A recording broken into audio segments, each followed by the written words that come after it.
I've fallen down a very specific rabbit hole where basically I have been reading reviews like it's an addiction. I've been reading reviews from people from other countries. Okay, so they don't live in the US, but they come here from all over the world. And I have been reading their reviews of having Doritos for the first time. And y'all, I think we did crack again because when they come over here, it's people from France being like, I had one, my friend offered me one, and then when I looked down, I don't know how much time had passed, but there were 6 bags on the ground.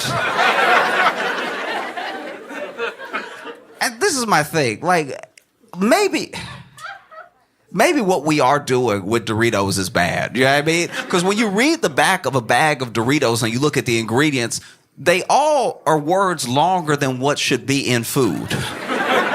If you read the back of a bag of Doritos, it looks like the recipe for meth, right?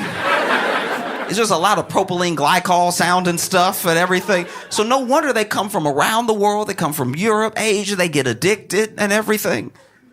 It's sad to watch. It really is, because then they're in the review. They're like, I just ate so many and I couldn't stop. And then if you're reading it as an American, you like, yeah. Like, this isn't exactly news or anything, you know? If anything, that's on you for getting 6 of the little bags. You should have got a family-size bag.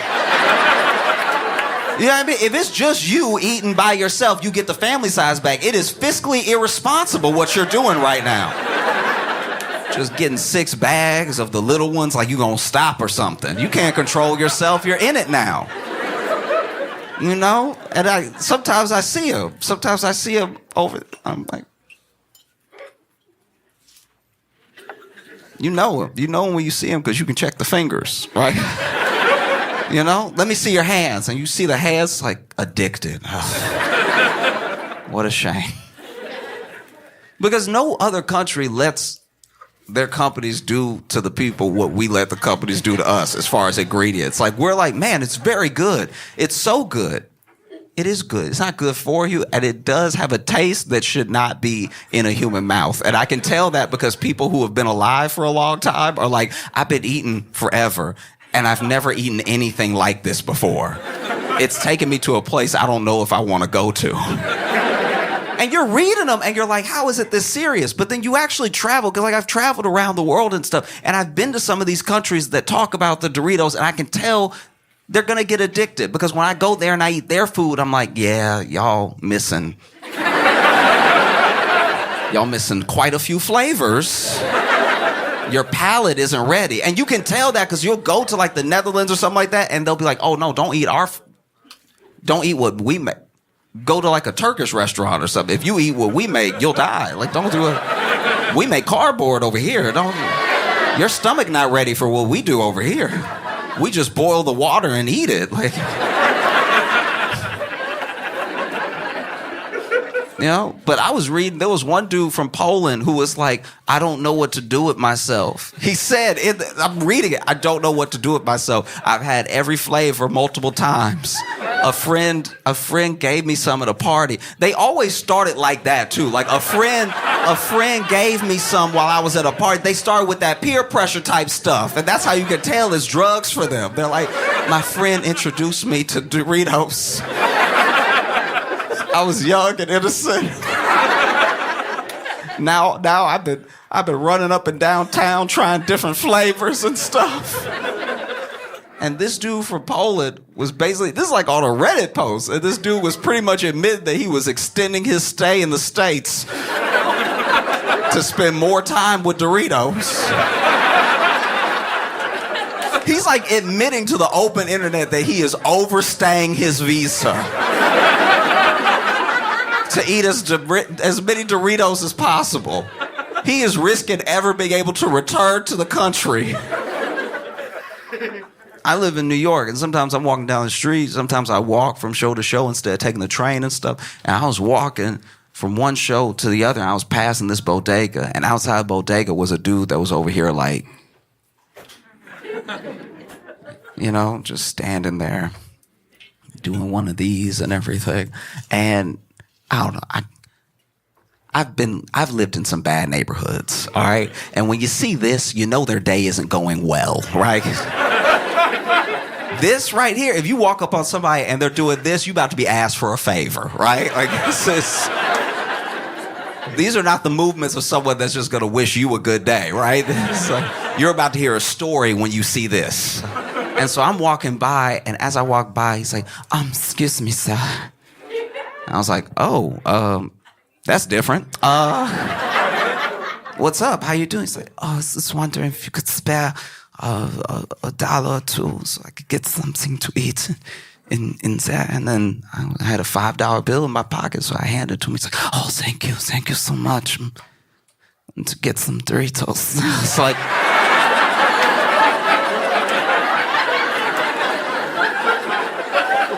I'm an enabler.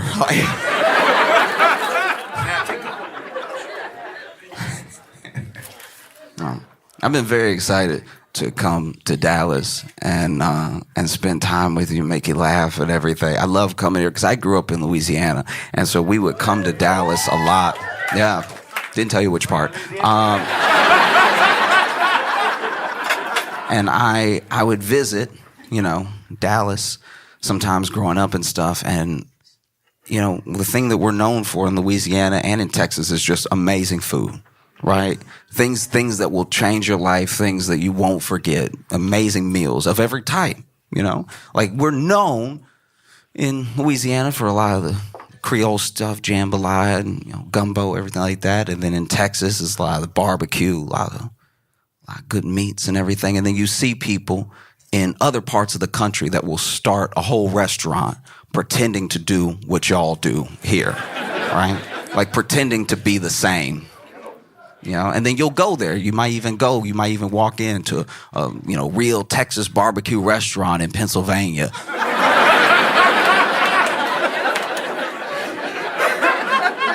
And you're nice, you're cordial, because you're good people. And you sit down and you have a couple bites, and then you're like, no. No. That was good. You tricked me. You got me to come in. That's good. I like what you did there. It's because you got the font right. You got the font on the... That's what got me. You got the print right on the awning. And, ooh, okay.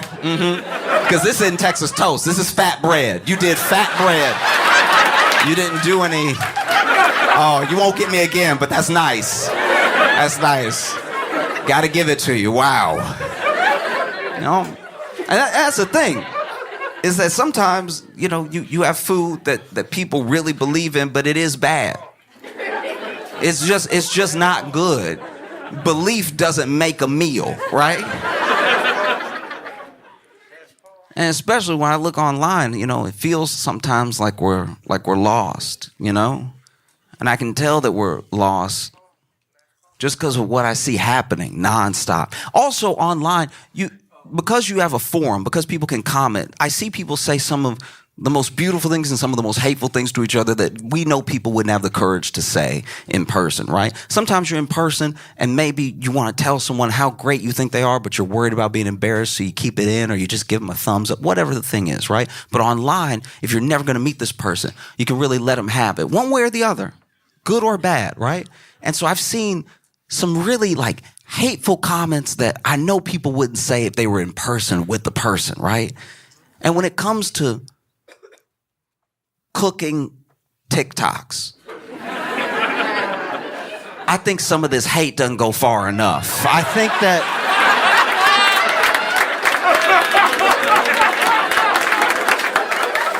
it's important to really let the people know. You know what I mean? Because you watching whole nasty recipes be made and then people just commenting the vomit emoji. It's like, no. We need to get into their personality. We need to get into their upbringing. We need to get into why they thought this was a good idea. Because they love to do it. They love to make nasty food and then film themselves, no shame, film themselves making the nasty food that should be illegal. The police should be kicking the door open as we speak. And not only did you not keep this a secret, you filmed it. You did an edit, and then you put it out for the world to see. You self-incriminated for no reason. And all this nasty food is somehow world famous or it's Nana's. Stop putting bad food on your Nana. Don't do that. You know she didn't bring you up like that to be making this slop. You know that grandma is turning her grave right now knowing that you're putting stuff like that on her name. Because then the recipes don't make sense. They're like, you could use half a cup of sugar or salt, whichever. And it's like, that's a lunatic. That's an actual terrorist right there. That's wild that you're just telling people that. Why do you believe that? It's upsetting because then... Back in the day, you know, this is what I'm told by my mom. This is what I was told by my grandma. You know, back in the day, if you had a recipe that was nasty, you couldn't just broadcast it to the world like that, the way the open internet has allowed us to. You had to poison people one at a time. You had to invite them over to your home. You had to say, come on, no, let me cook for you. And then you had to sit them down. And then they had to smell what was happening and decide to stay. It was a lot that went into feeding bad food to people back in the day. And then maybe if you got famous enough, you could have a cookbook. And then one of the cookbooks, maybe you falling off and nobody knows yet because they didn't make it themselves. But now, you see people, and the videos look good. Ingredients popping up on the screen, and then they pop off, and then they're chopped, and it's a beautiful thing to watch. But then you see them take a bite of it, and you can tell it's nasty because they only take one bite, and then the video ends. They don't serve it to anybody.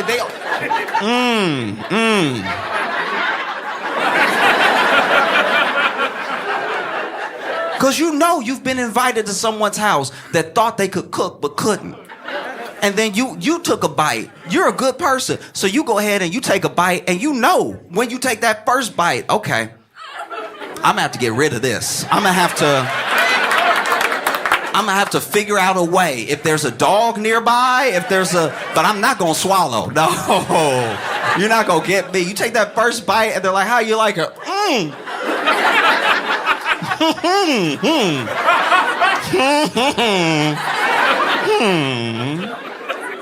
Oh, you can tell you made something nasty if somebody take a bite and then can I be excused real quick? Where's your bathroom at? They just in that bathroom sweating, just like, what am I gonna do? It's a full plate. Oh, it's really horrible what people have done to each other. You know what I mean? It's just with a straight face, too. And now you got people broadcasting. Come with me while I make my Nana's world-famous mayonnaise grapes or whatever. And they don't even know there's anything wrong with it because, once again, they weren't brought up with sense. You know? The amount of times I've been brought over to someone's house, and look, if anyone goes to the trouble of cooking for me, I appreciate it. You took your money, you bought the ingredients, and maybe you messed it up, all right? Maybe that's what happened, but I still appreciate the effort, right? As long as I don't have to finish it, you know? Because the amount of times I've been invited to someone's house and been fed shepherd's pie. You can tell from your groans. Like, shepherd's pie is already on the line.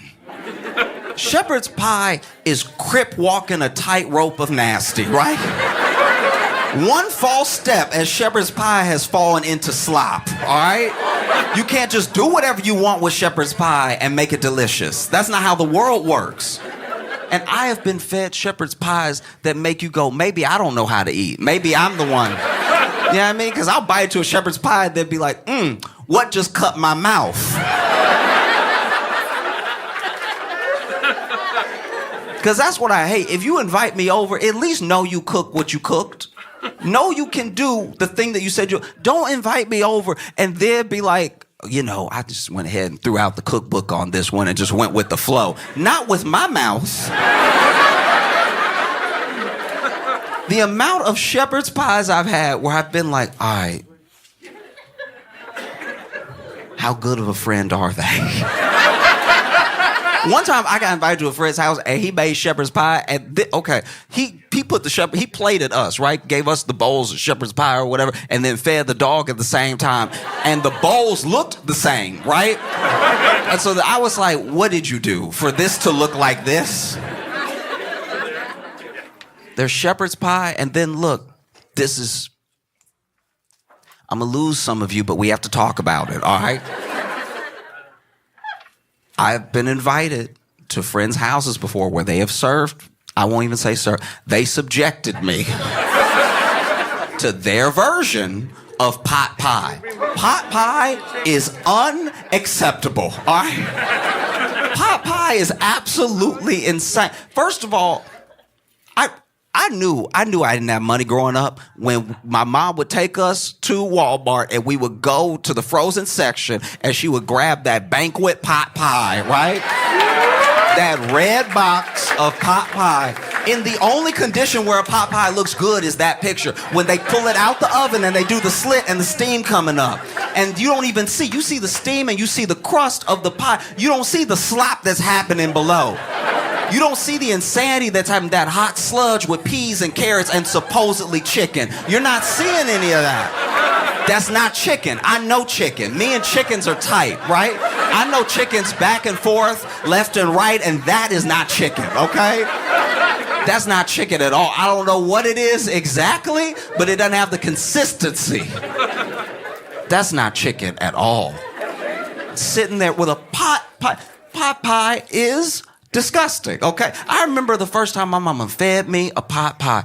Went, got it, put it in the oven, was telling me about it. Oh, I think you'll like it, everything. And then, she pulls it out of the oven. I remember my first bite of pot pie. I looked at my mama and said, Mama, I'm gonna work so we don't have to live like this. Like this,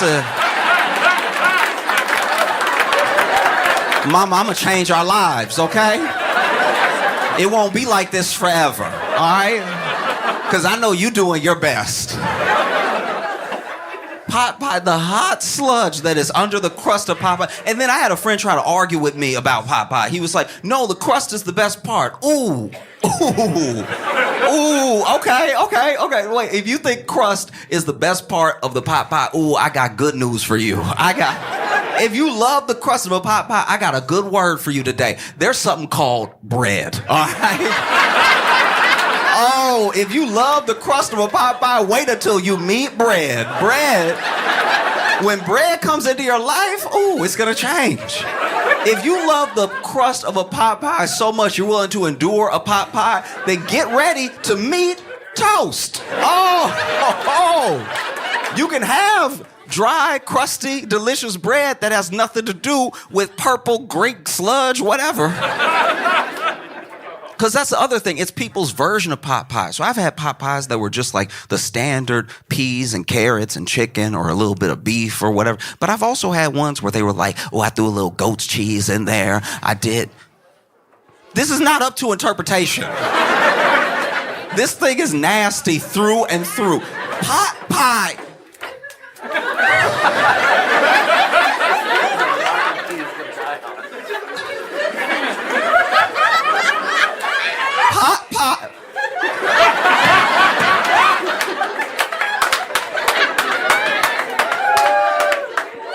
Pot pie is white slave food, all right?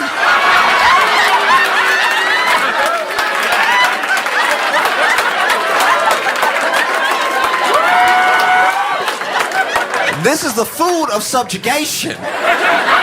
This is the food of fiefdom, all right? Pot pie makes sense if this is the 1600s. We don't have to do this. We are Americans.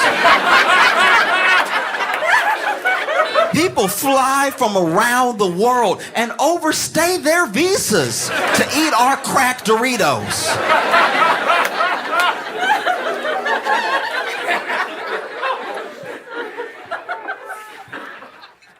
I've been watching so much news, which is depressing. It's like they don't tell you about the good stuff.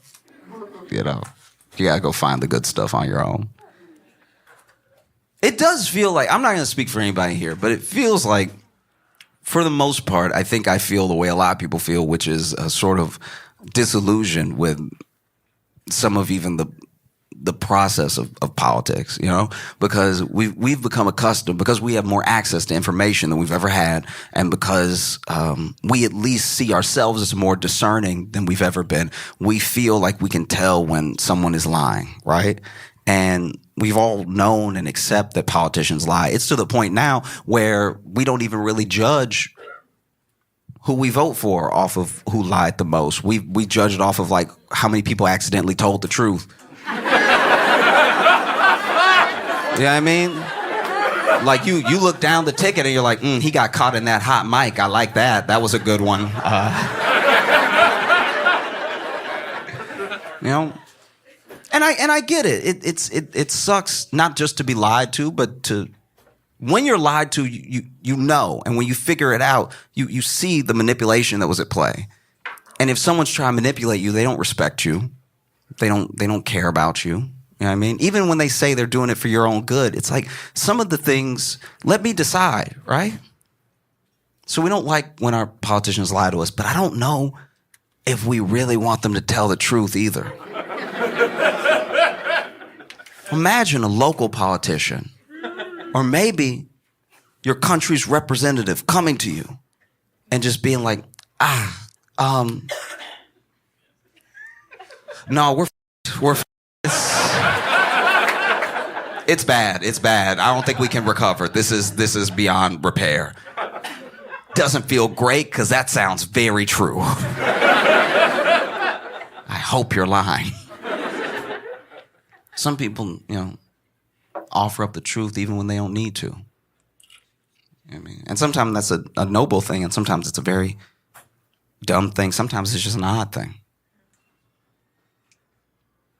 Like RFK told the truth this week about...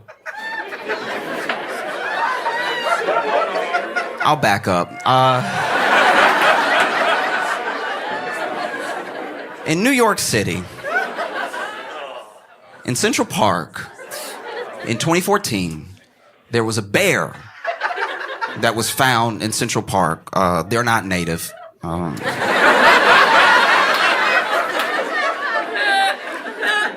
There was a bear that was found in Central Park next to a bicycle, right? And no one understood what happened. The police looked into it. The police couldn't figure it out. The internet sleuths couldn't put anything together. It was a genuine mystery, a decades-long mystery up until this week,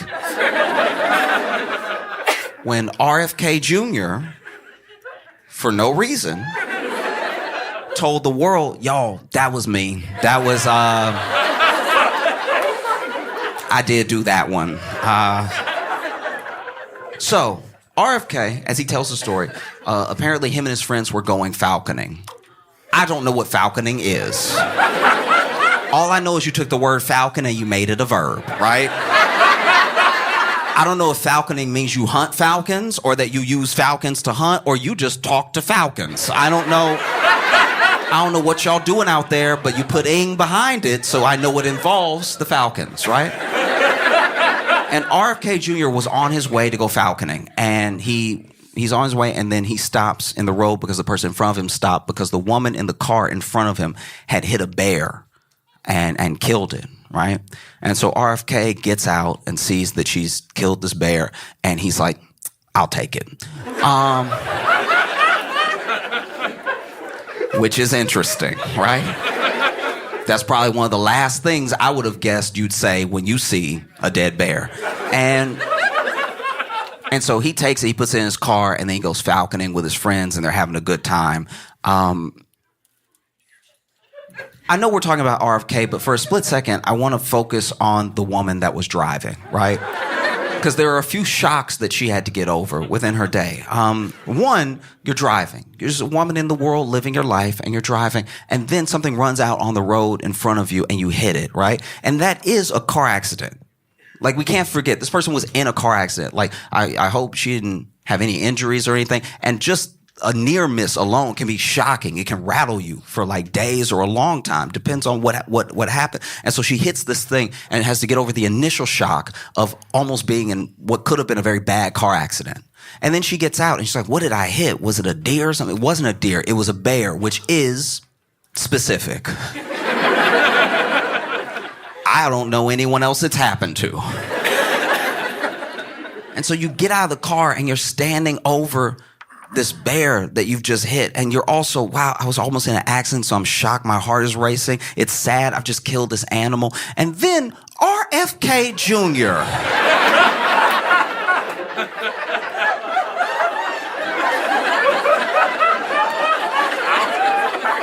walks up to the other side of your car and stands over the bear with you and goes, I'll take it. Like you were selling it at a yard sale.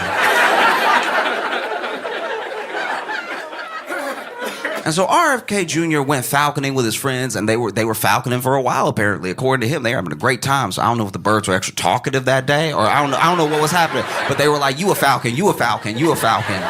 And then the falcons, I guess, were like, blah, blah, blah, like I don't know what noise they do. I don't know what they do.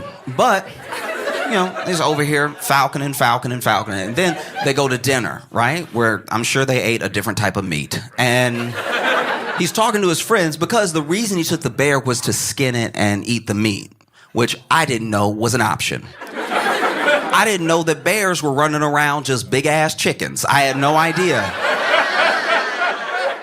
And so, you know, he's talking to his friends and he's having a great time at dinner, and then he realizes, I actually have a flight. I can't keep this bear in my car. And apparently throughout the entire meal, when he's talking to his friends about the bear being in his car, no one went, what? That never happened. Didn't occur at all. And maybe that's just how they roll as friends. Maybe RFK had a bear in the back and his friend was like, I got 2 giraffes. Like,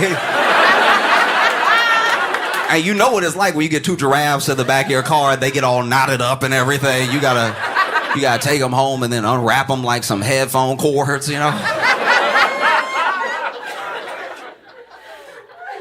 And so then RFK decides that, you know, he obviously can't keep the bear in his car, and he has a flight and everything, and I guess no one else wanted the bear. And so he went to Central Park, and as a joke, this was like a prank that he was doing, he left the bear with a bicycle that he also had to get rid of. I don't know how big his vehicle is.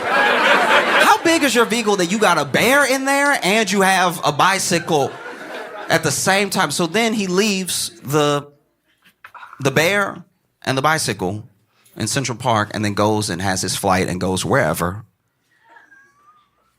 And the next day, no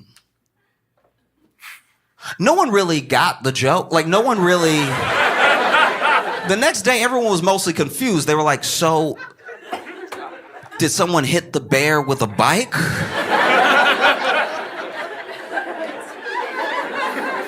Or was the bear riding a bike and then decided to die? Like, was the bear on a bike and then was like, this ain't for me? You know what I mean? And so no one knew, no one put it together, no one solved the mystery until now, because RFK Jr. came clean. Because he was the only one that knew. The other reason that no one solved it until now is that the woman who, let's go back to her for just a quick second. I think the woman that hit the bear and then gave it to RFK or let him take it and then went about her life, you know, she also didn't come forward, because I think the next day when she turned on the news and saw the bear in Central...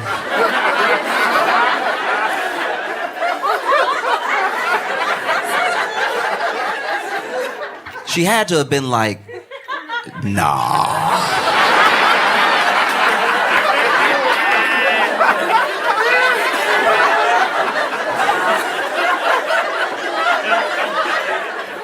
There's no way. I like to think that from her perspective, she hits the bear, RFK takes it, she goes about her life, but then the next day, she thinks that RFK thought that he needed to make it look like an accident. Like...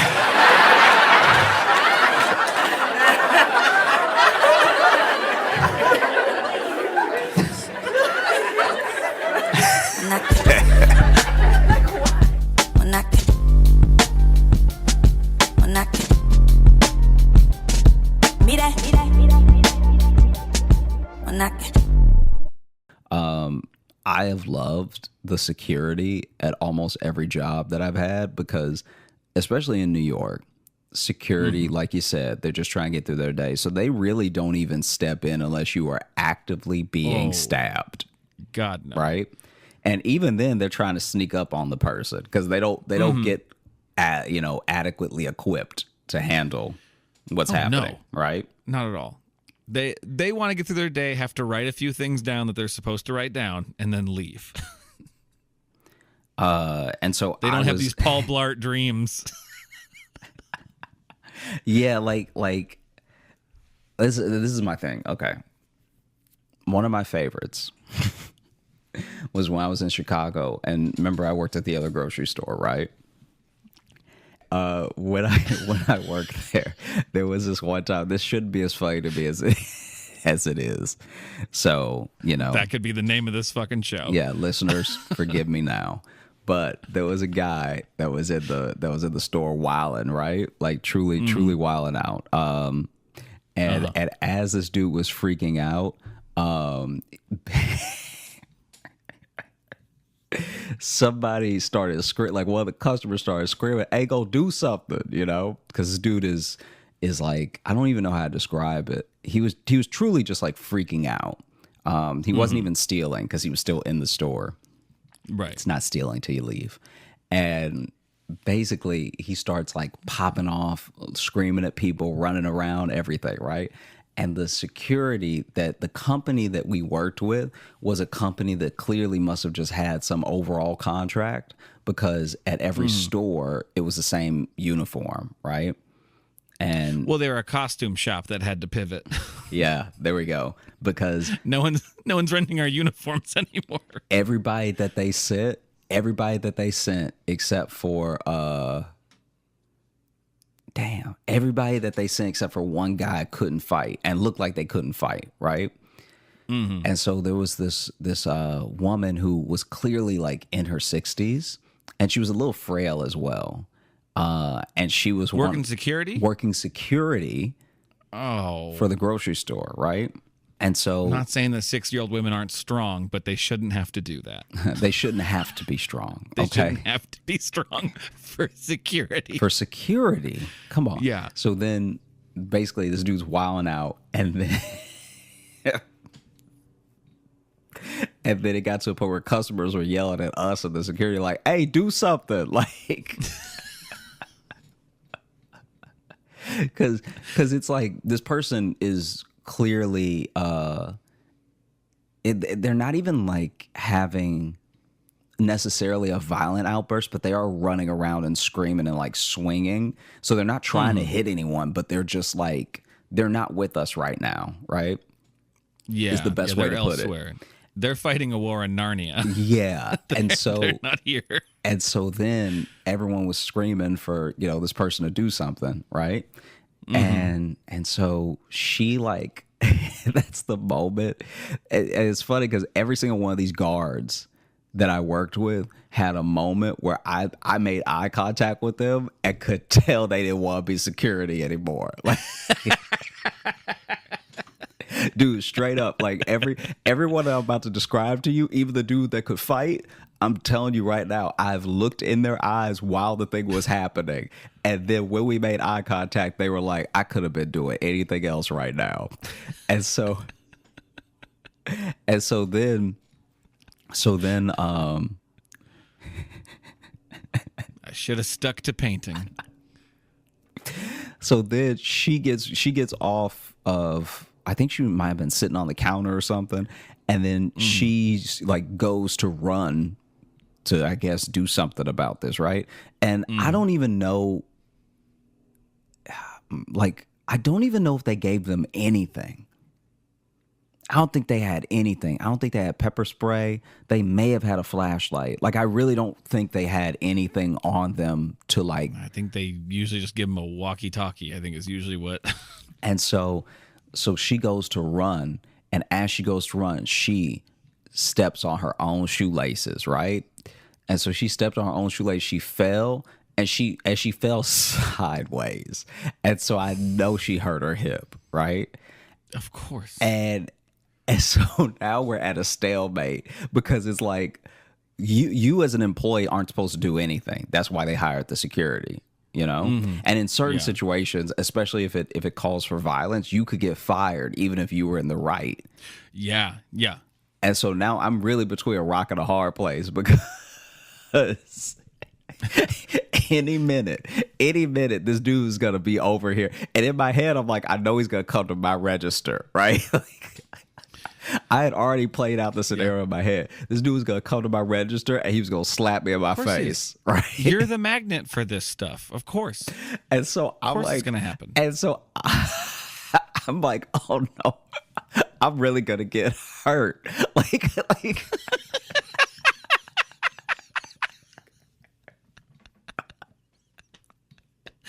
Like, bro, I was really sitting there like, man, this is gonna like he probably gonna rear back too. Like, yeah, that is pretty demeaning to be sitting behind a cash register just thinking I'm about to get my ass kicked.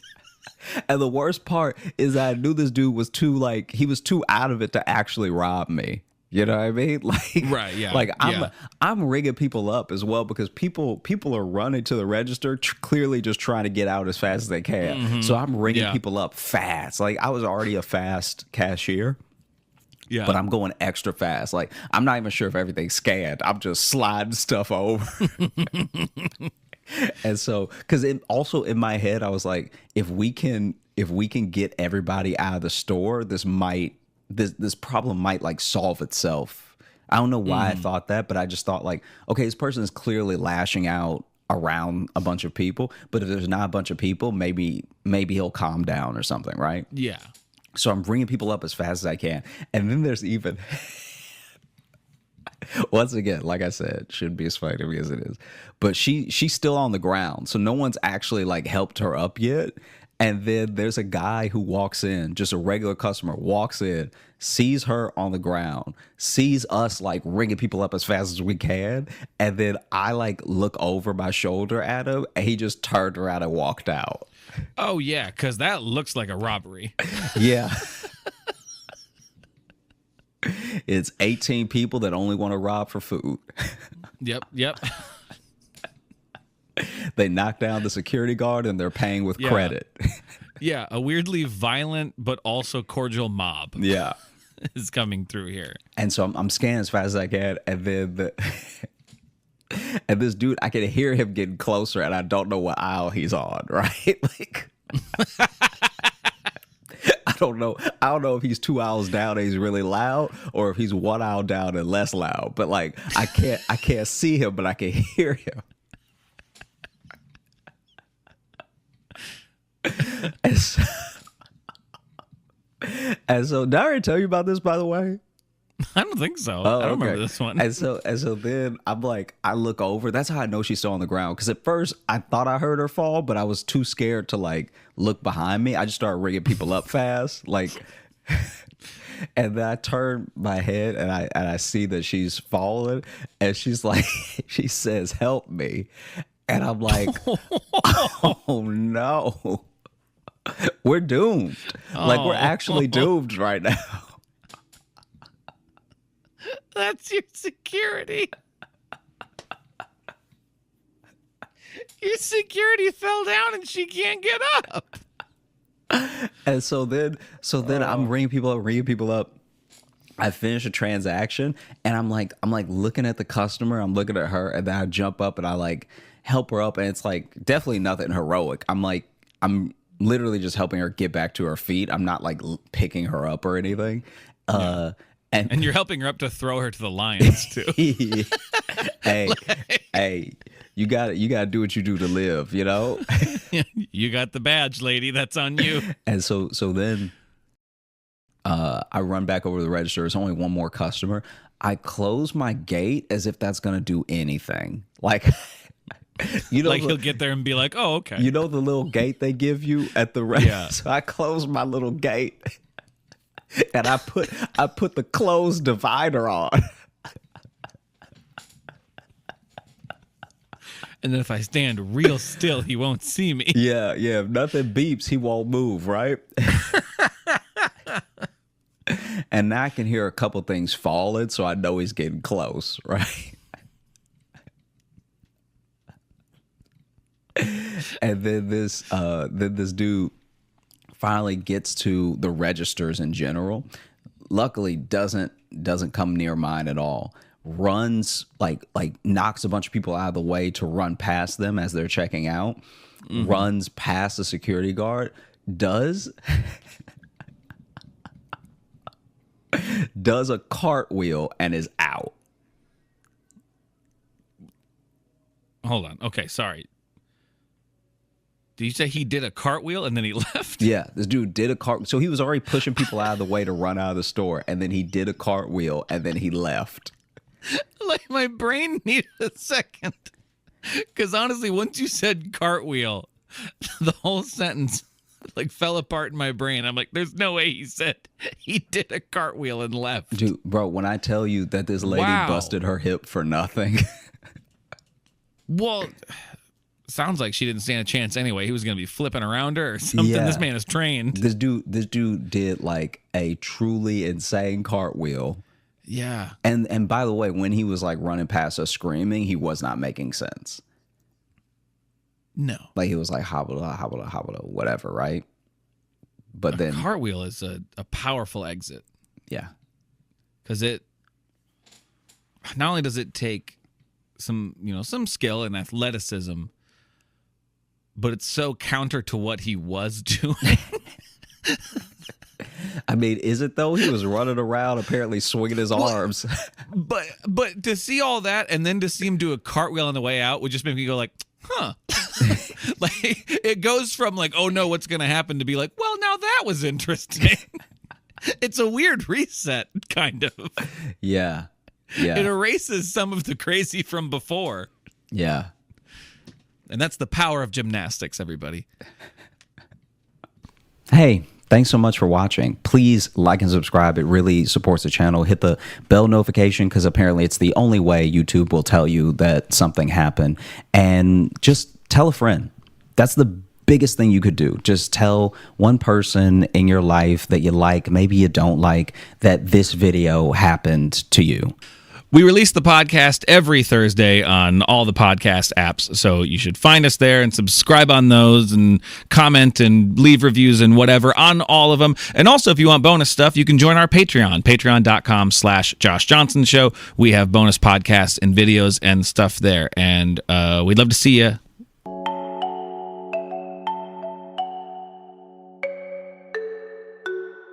What an incredible day. It's been beautiful outside. It's a real, yeah, no, you can clap. This is big for us because we had a whole ass hurricane this weekend. That was crazy. It was so, New York this is already a dirty place. This is already a disgusting city. This place should never be wet. That was unacceptable. Like even when I looked outside, I was like, there's a whole lot of stuff out there right now that should not be getting wet, right? And then I had to run. So I was gonna be late for a spot, so I was running, right? And as I was running, I almost slipped. And if I had fallen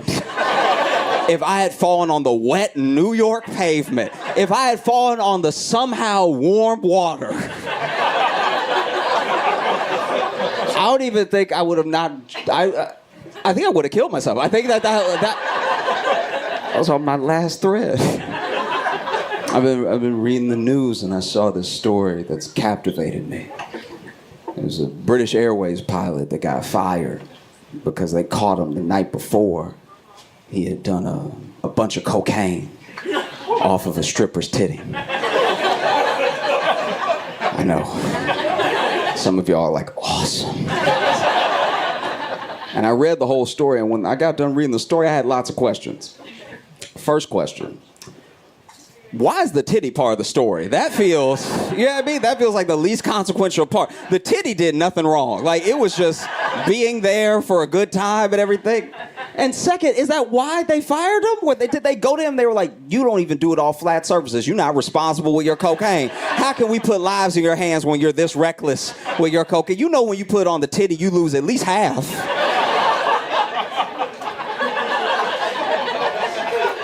Third question that it brought up for me. Is flying a plane low-key easy? How are pilots this comfortable getting this blazed all the time. It's like, this story happens like once a month. Pilots get caught being drunk and being high or whatever. I have a theory, and this is a conspiracy theory that just I have. And I know I don't expect you to believe what I'm about to say. I just think this, okay? You know, like when you're getting off a flight and you're walking to the front and the pilot is standing there, just standing in front of the cockpit. You know that weird thing they do? It's really awkward. They're like waiting for some sort of attaboy or something. It's like, it's honestly the thirstiest thing I've ever seen. Like they just land the plane and now they're like, oh, did you like that? That was me. That was... like pilots in front of the cockpit after the flight look like dudes before Tinder. Just like, what do you think of me? So anyway, when you look past them, which I always do, when you look right past them into the cockpit, you can see all these like little switches, all these levers in the cockpit, all these little lights, all these labels. I think, just me, I think none of that shit worked. That's all for show. That's not real. There's a button under their seat that says fly, and they hit that. That's how the plane takes off. Otherwise, I can't believe they're this comfortable being drunk, you know? Because I think it must just be an easy job. Everyone here knows somebody with an easy job that is high for that job 100% of the time. I got 5 friends that are dog walkers. They're on the moon half the week. All they gotta do is walk. Yep. All right. You don't even need to give them a direction. Just they walk until the dog is tired. These dogs look like tortilla chips, by the way, to them. They're very high. I don't know. Just maybe you don't need to fire them. Did they really need to fire them? You know? Ask yourself truly. What if he fly better on cocaine? Did anybody ask that? What if he's a better pilot? What if he does a little cocaine and then he's up there alert, just dodging clouds? Let him be. If it's an easy job, let him be drunk and high. Just knock $200 off my ticket. That's all I ask. I'll take a drunk discount. I don't care. You know? That's the other thing. You know, we narrowly missed it by like 2 hours. There was almost a government shutdown. There was almost a whole government shutdown, which is crazy. We send them to do government. We send these people to do government, and they're so bad doing government, they almost didn't have money for government. And then they still weren't going to be fired. You know what I mean? When there's a government shutdown, they just take a vacation and then come back and work it out. It's insane. And they still get paid.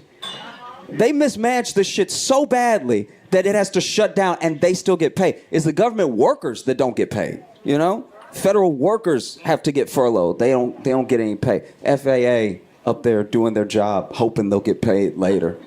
TSA doesn't get paid. If you think TSA are some bastards now, imagine them showing up knowing they're not getting paid. If you are not getting paid to do TSA and you still show up, you're doing it for the love of the game, all right? You doing it because you like fucking up people's flights. That's the whole real. Oh, this bitch thinks she going to Aruba. All right, not today. Not on my watch. All right. I can't stand them. They're the worst. They really are. They always asking me dumbass questions. You know, you'll be in line. They'll grab your bag, be like, why is there so much lotion in this bottle? It's like, that's how it came. Don't act like I'm being weird. That's how much Aveeno CVS sells. I didn't make the lotion. Just throw it away if you need to. They be holding it up like, he's got lotion. Why does he have so much lotion? Questions need to be answered. It's like, oh my God. Can't stand it. You know? That's the thing. That's how you know nobody cares about your safety in reality. Nobody cares. Nobody at the airport cares. Pilot is drunk. And the TSA is just, they say they're looking for bombs, but they're just taking menial shit off you. They're like, why is your comb so sharp? It's like, oh my God. They like trying to check if everything is a bomb, but then they still will let an airport have a Taco Bell. It's like, what about those ass bombs you're sending in the air? That's crazy. It's wild. Because what if something happens? Like the Spain plane. Remember the Spain plane? Do y'all know about it? Okay, in case you don't know about the Spain plane, there was a plane on its way to Spain months ago that had to turn around halfway there because somebody shit the plane, all right?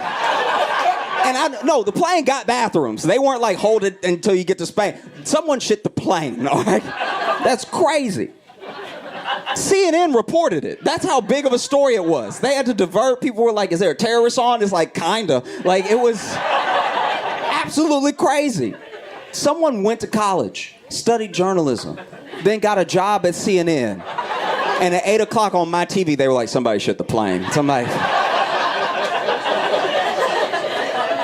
That's why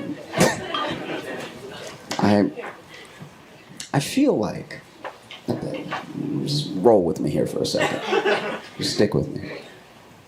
I feel like the world would be a better place if more women punched people.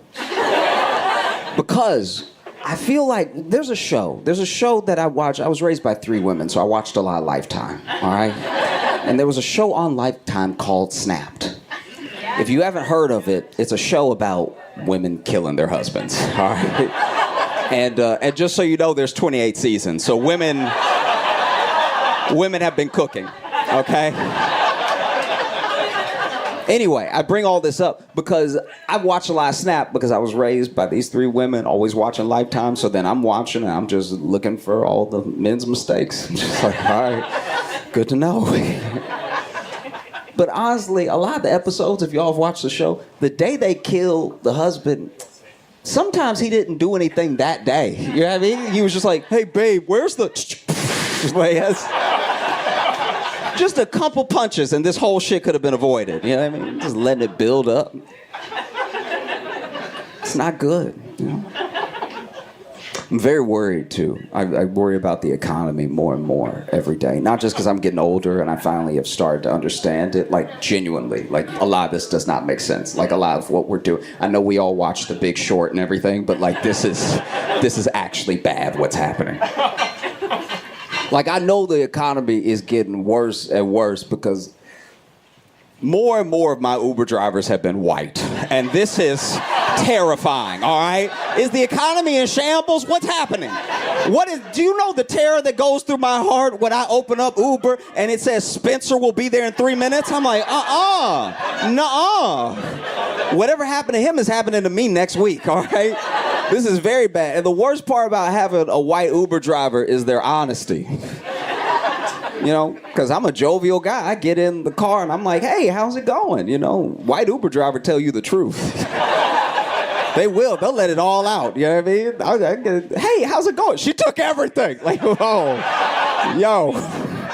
I did not know. I remember the first time it happened. I'll never forget my first white Uber driver. Tyler.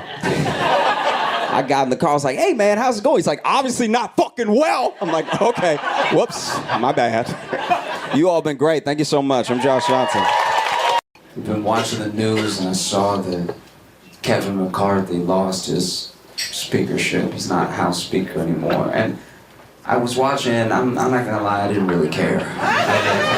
It didn't affect me in my mind at all. What I got upset about was after he got fired, he gave a 30-minute speech to the press.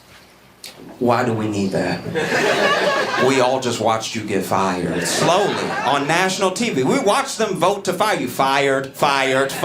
We watched it happen. What could you possibly have to tell us? And I was upset because he shouldn't get that. A 30-minute speech after he's fired. He should not get that. We should get that. Think about it. You get fired from your job, and then you have 30 minutes for an exit speech to say whatever's on your mind. Imagine you get fired and you work at Taco Bell, and now the floor is yours for half an hour. You just walk up. Thank you all so much for your time. He steals, okay? He's a thief. We all know it. Y'all firing at me, but all right, he steals every day. Okay.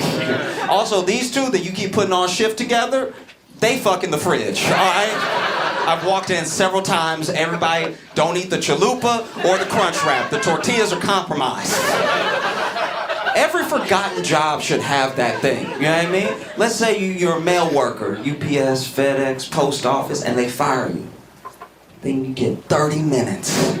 To just let them have it. You walk up and you're like, okay, you're gonna fire me, but all right, cool. Just so y'all know, most of the mail is dildos, all right? So if I go, nobody comes, all right? thankless jobs should get it. You're a social worker, and they fire you.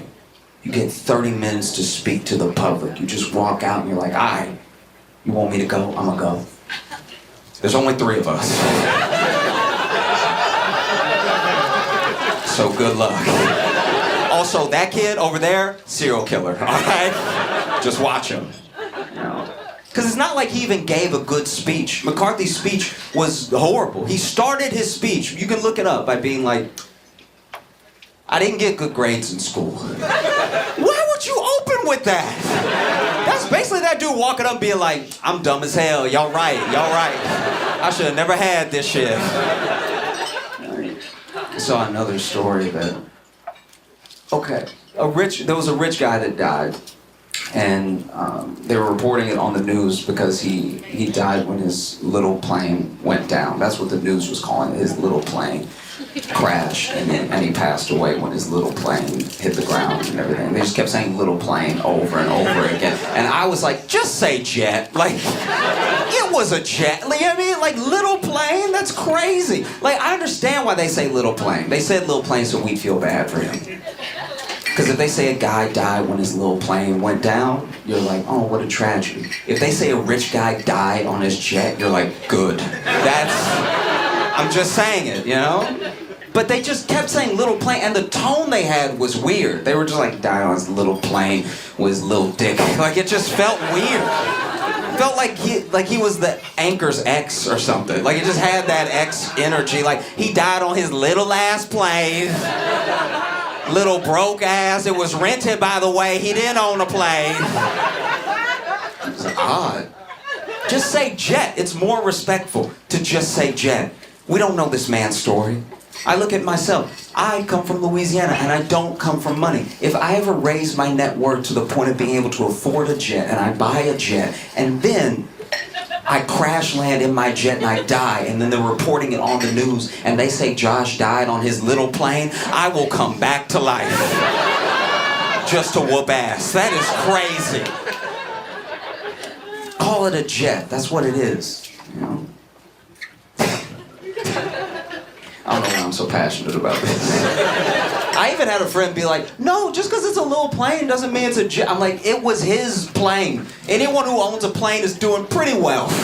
You know? It's like not like owning a little boat. You can own a canoe and still be poor. You know? That just means you have enough wood to stay afloat. But if you are going in the clouds whenever you feel like, that's money. A little plane. My favorite story, though, my favorite thing that happened was Paris Fashion Week.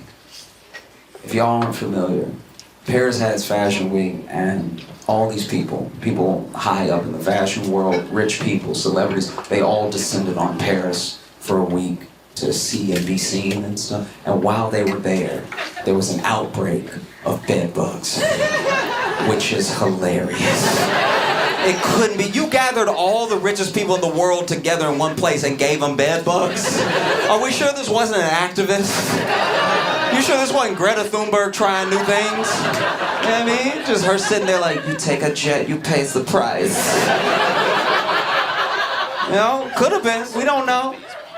But it was amazing. They gave all those rich people bed bugs. It made me laugh so hard because it's Fashion Week, so half of them dress like bed bugs to begin with. So like, bed bugs probably thought it was mating season, you know what I mean? They were seeing them walk by like, okay, come through, thickness. I'm gonna take a bite of you later.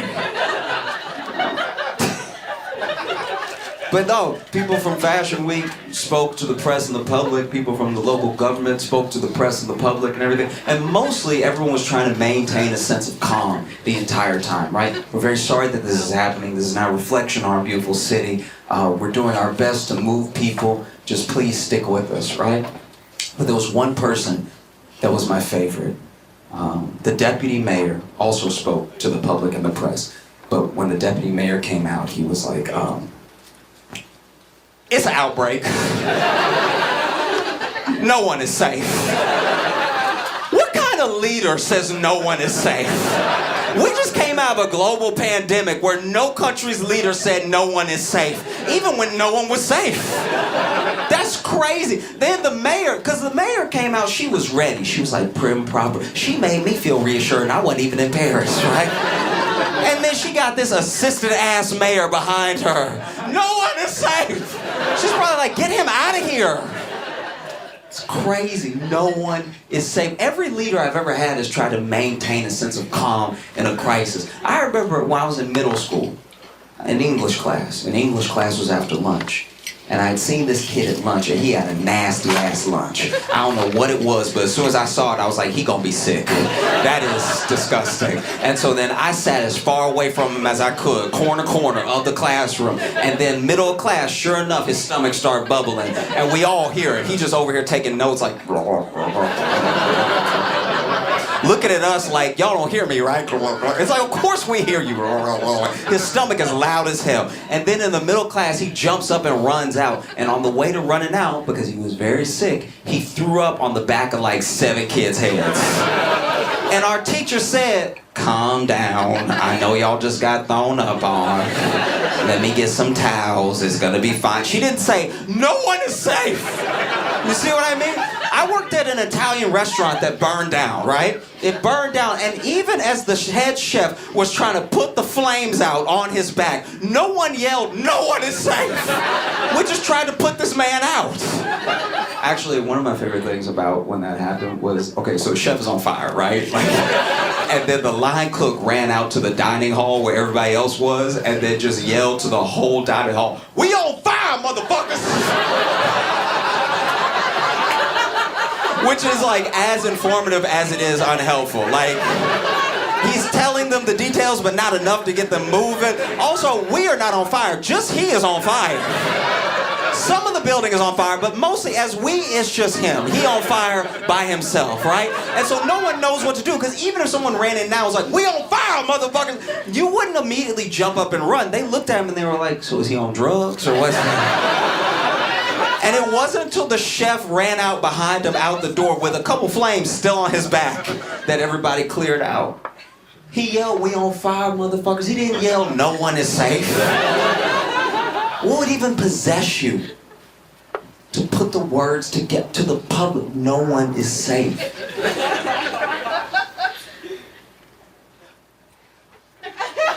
Like when I think about it, now that I think about it, I think that was that deputy mayor low-key admitting he had bed bugs. That's what it was. It had to be, no one is safe. That means I'm not safe. No one is safe. I wish there was video. There's no video of it happening. But you can tell that this is the case because anytime one of our leaders has to speak to us, they're calm because it's not their problem. That's what's happening. I grew up in Louisiana. Our whole state would get slammed by hurricanes, and the governor would come on TV and be like, we're gonna stick in this together, all right? We're all in this together. He's clearly in Massachusetts, by the way. We're all in this together, all right? Y'all just stick with me, we're gonna get through this. You know what I mean? I think that dude freaked out because it was his problem. It's hard to stay calm when you're in the middle of something, you know? I wish there was video. There's no video. I wish he would just come out, because you know he yelled it. You know, he was like, no one is safe. It's happening to everybody, including really cool people who don't deserve this.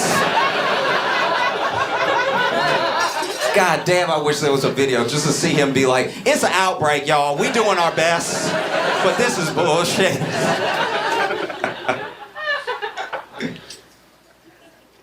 You know, okay. We're trying to distill this idea for a minute, so just stick with me. It's difficult for all of us. Any person out here is just trying to do the best they can and try to be as good of a person, as useful of a person as they can. And I think one of the things that, especially like young dudes, are running into is that we don't need men to be men the way that we used to be. There's like this different man that the world needs now that we just don't know. It's like you don't need to be a caveman anymore, you know?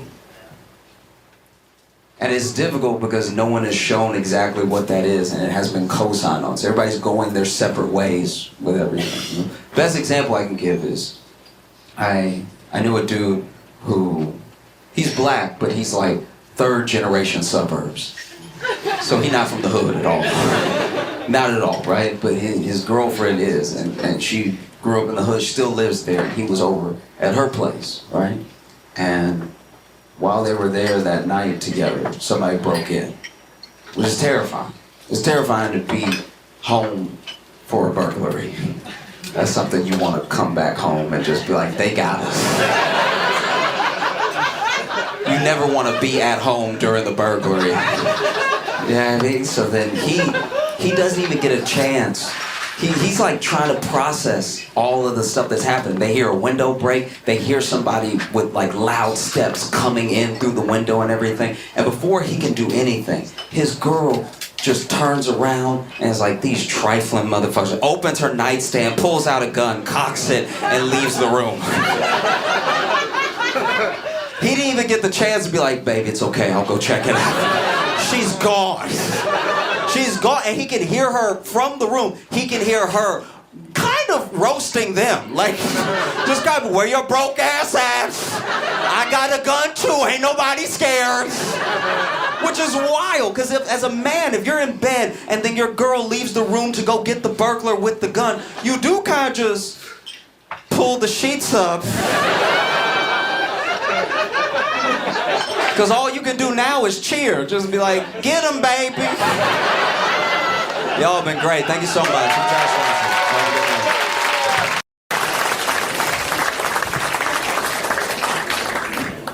Cool. How y'all doing? Everybody good? Sweet. I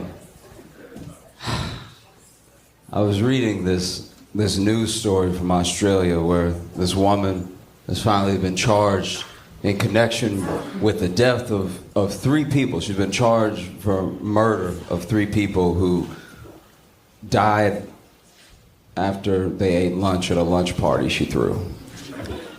And when they arrested her, she was like, how am I supposed to know what's poison and what's not poison? You know what I mean? Like, it could be anything. Why couldn't the meal be so good that they died? Did anybody think of that? And the more that I read about the story, it was baffling. So it turns out just about everybody at the lunch party were her ex-husband's relatives. So yeah, I think you might have done it. Wow, that's crazy. I know some of y'all out here love staying friends with your exes and stuff, but if I ever have an ex-wife, and one day, randomly in July, she's like, how about you and your whole family come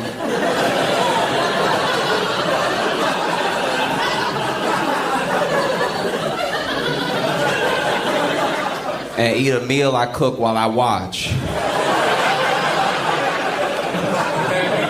I'm gonna have to decline all the poisoning. I'm not gonna lie. Like, I don't care.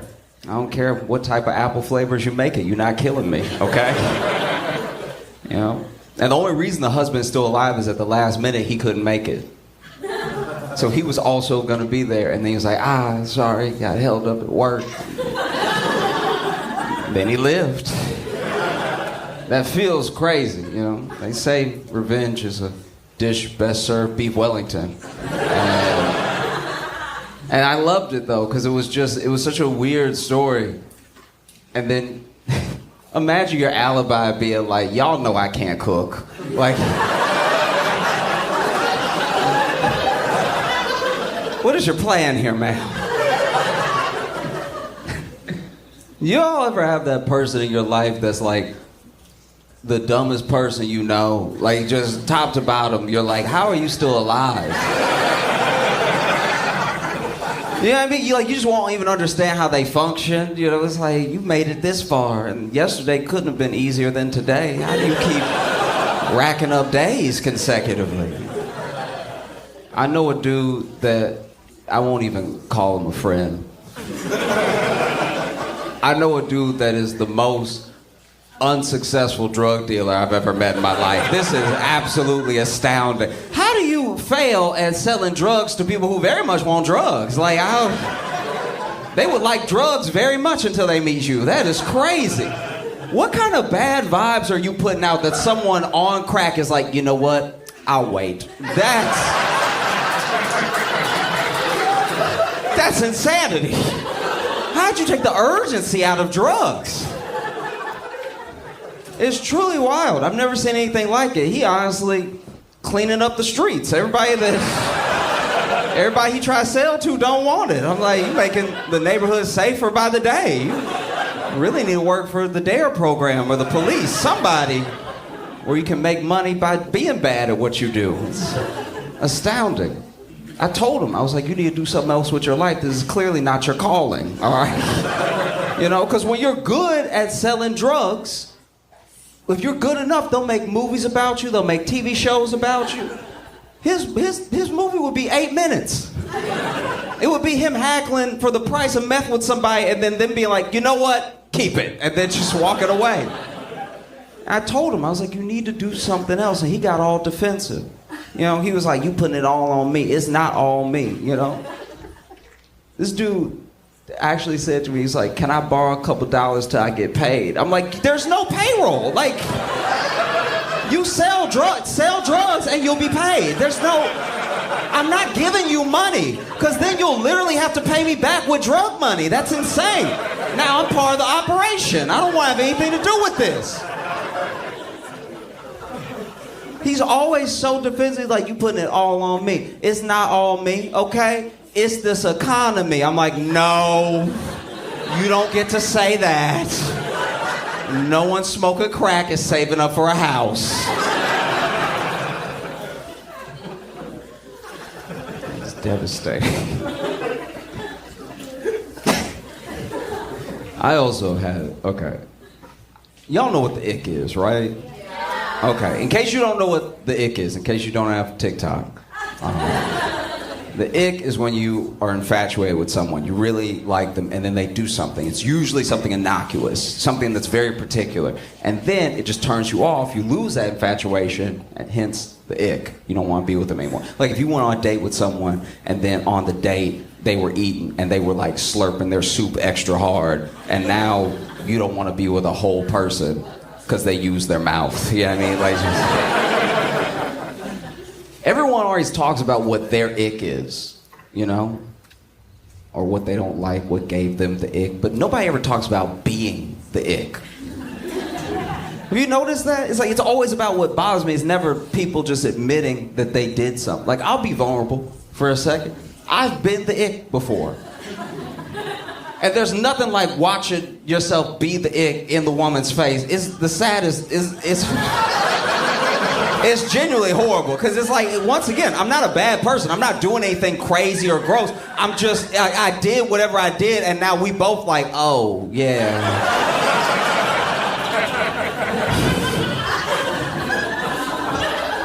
I'll give you some examples. I used to live in Chicago, right? And when I lived there, I was... my life was not great. I don't know, I was very broke. I remember I had gone on this date, and the date was fantastic. We had a great time. She even came back to my place. We're sitting on my bed. She's clearly going to spend the night. It's definitely about to happen. But I had work in the morning, so I just wanted to make sure that I had set my alarm for work and that I plugged my phone in so it didn't die, right? But the way that my bed was... the plug for the outlet was slightly behind the bed, okay? So now I'm trying to reach and plug it in, but I'm also trying to maintain this eye contact, this vibe that we have going. So now I'm trying to plug it in, but I'm not looking and I can't find it, right? And so I'm just watching her slowly get more and more disappointed as I'm trying to plug this in, and I can't, and I'm talking my game too. I'm like, I'm about to tear it up, girl.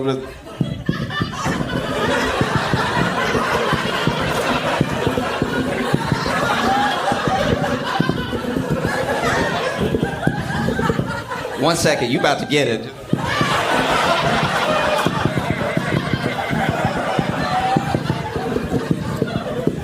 At one point, I think I even said, come on! And it just killed the vibe. It really did, because you just looking at me, and she didn't say it, but you could see on her face, it's like, you're not too good at plugging stuff into sockets.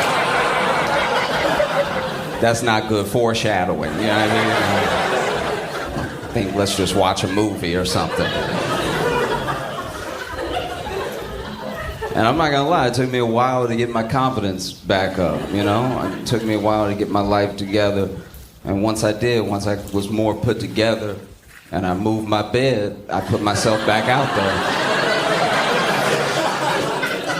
And so I went on a first date with this young lady, and we were gonna go to dinner and a movie.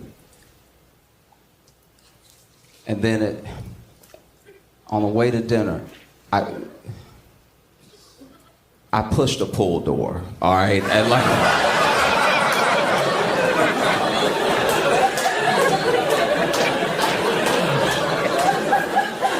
and there's no quicker way to look like you have an iron deficiency in front of a woman than to push a pull door. Because I had overcommitted, because I'm trying to be a gentleman, right? I'm trying to open the door for her, let her walk in first and everything. So I gave a little push. That we were talking, I gave a little push. I was like, maybe it just needs extra pressure. So I leaned into it a little bit more, and when it wouldn't budge, I was like, maybe I need two hands. And so now so now I'm square with the wall, right? And I'm pushing. And then I had pushed so hard that I started slipping. So I was sliding down as I was pushing, and right when my forehead hit the wall, like hit the door, I saw that in little print it said pull. But who puts pull in fine print? That's crazy. And so I opened the door, and she walked in. She was sweet. She tried to ignore it and everything. But then it went to the movie, and I pulled a push, and like this one, I didn't pull as long as I had pushed the other one, so it wasn't as embarrassing. But it's just like I really tugged hard. Like I didn't put my foot up on or anything, but I was just like, I tugged hard. Your first date is supposed to be you getting to know a person. You know what I mean? And so now I could tell I gave her the ick because we were having a good time outside of those two situations. But then she was like, in her mind, I think maybe she was like, he's sweet, but he don't understand doors. And it's like, how do you? And it was embarrassing, but it's like, and I don't know if I should bring it up and address it or if I should just let it go or something. But she saw it both times, like she was waiting to get in, like. So it's not like something she could just ignore. So now, and I wanted to be like, look, I understand. I got a door in my room, like that's.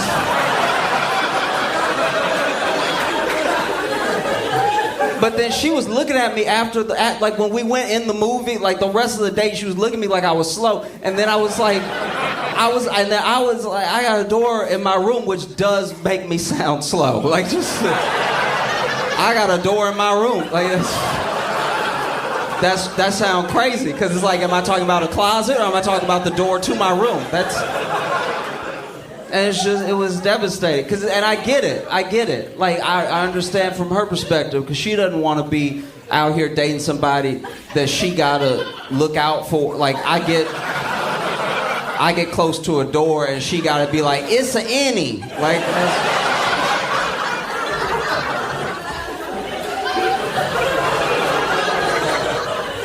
so I get it. The worst one, absolute worst one was months later. Okay, so I used to work at a grocery store, right? And I was working one day, and I slipped on some Rogue juice. And so it was a spill in the aisle. I slipped on juice, and I fell on my hip. And I fell like that. You know when somebody take like an old fall, like like that fall where you like grandpa got one left, like that's. It was like that level fall because I fell on pure hip. It was like hip bone, right? And so I was all bruised up and hurting and everything, and I was like limping for some of the day. And then as I was healing up, because I didn't have health insurance, so when you don't have health insurance, you like, I think I just live like this now. You know what I mean? Like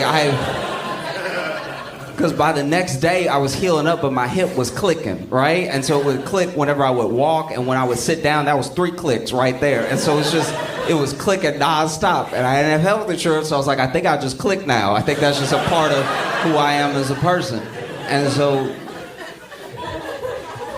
fast forward a couple days later, I'm still hurt, I'm still clicking and everything. But I've been seeing someone, and this was gonna be the first time that we hooked up.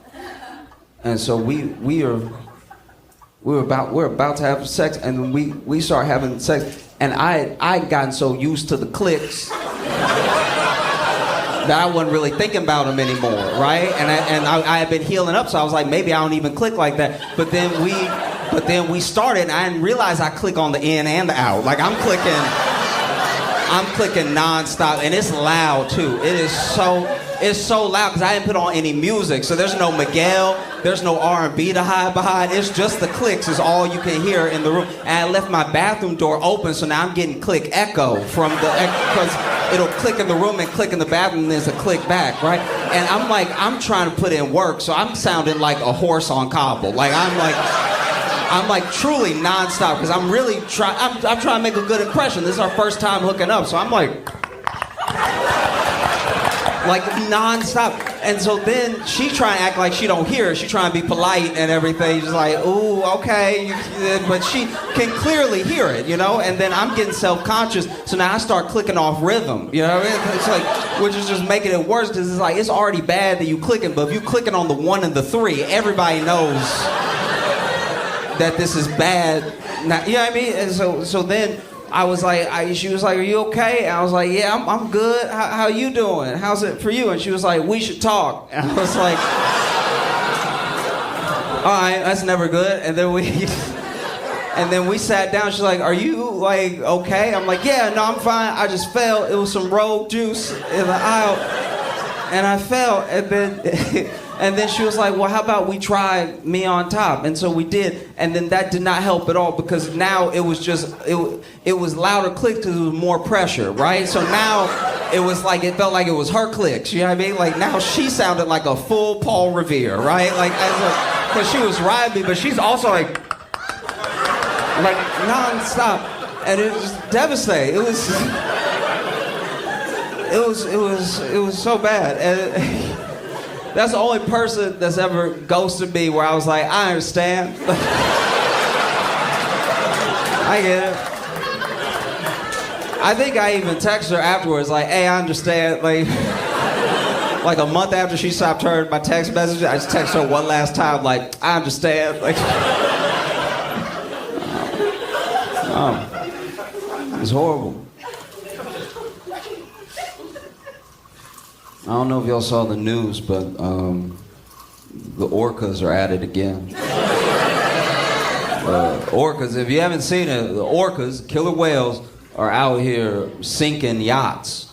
They just ramming the yachts until they sink and everything. And who would have thought that the orcas would be the ones to step up? Like, yeah, I mean, like, rich people just be rich in our faces all the time on land. And then they went into the water, and the orcas were like, not my hood, dog. Like, crazy. I wish orcas had thumbs so bad, just because I would just want them to throw up gang signs with their fins. All day.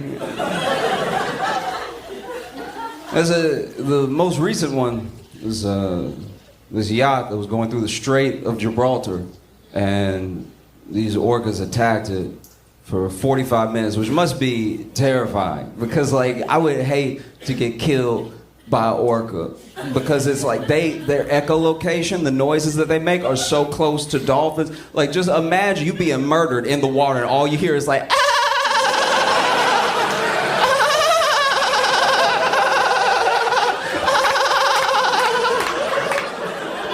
gang, this is terrible. Tearing you up. It's horrific, you know. But they rammed the boat for 45 minutes, and then finally it started to sink. Now, I was reading more about the story. It turns out there was no rich guy on that yacht. That yacht was just like in transit. So then when it capsized, the crew was who was in danger. But the orcas didn't attack any of the crew. Crew made it out safe, which does make me think even more that this is a money thing. Like, this is It's gotta be. You had plenty of people right there to chop up and dice on and nibble up, and you didn't. And I'd like to think that, like, an orca nibbled maybe one of them and was like, "Ooh, that tastes like work."